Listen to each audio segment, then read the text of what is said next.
அது மட்டும் இல்லாமல்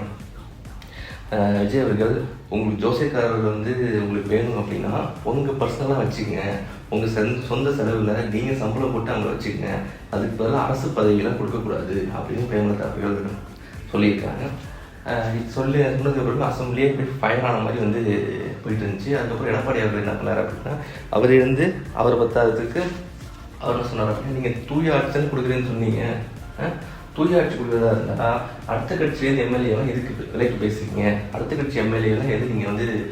கூப்பிடுறீங்க, ஒரு பொதுச்செயலாளரோட பெர்மிஷன் இல்லாமல் அப்படி நீங்கள் அணுகாமல் டேரெக்டாக எம்எல்ஏ பேசி எம்எல்ஏ உங்கள் கட்சி பக்கம் இழுக்கிறதுக்கு பேர் தான் தூய சக்தியா,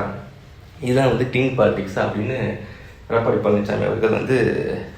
கேட்டிருக்காரு. இது மட்டும் இல்லாமல் இடதுசாரிகள் லெஃப்ட்டு கம்யூனிஸ்ட்டு எல்லாருமே என்ன பண்ணியிருக்காங்க, முஸ்லீம் லீக் எல்லாருமே என்ன பண்ணியிருக்காங்க அப்படின்னா, ஜோதிடர் வந்து நீ நியமிச்சது வந்து வன்மையாக கண்டிக்கிறோம் அப்படின்னு சொல்லி